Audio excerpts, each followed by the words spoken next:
tempat di mana aku mencari ilmu, tempat tinggal keduaku setelah rumah,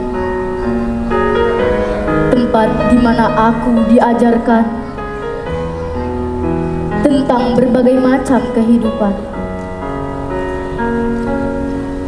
Sekolah, rumah kedua ternyaman. Setelah aku berada di sekolah, semua masalah yang ada di rumah akan melebur oleh riuh gemuruh.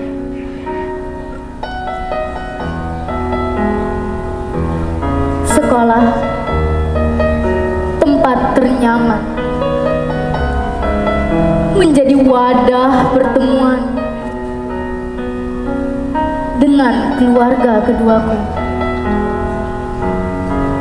Guruku sebagai orang tua, teman sebagai saudara.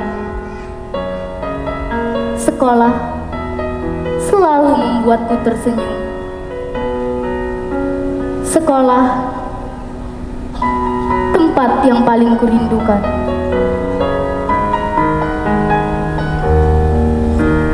Di sekolah, aku merasa senang.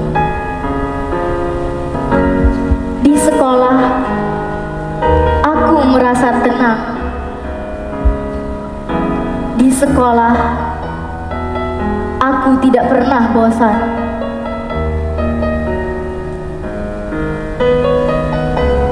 Sekolahku adalah rumahku.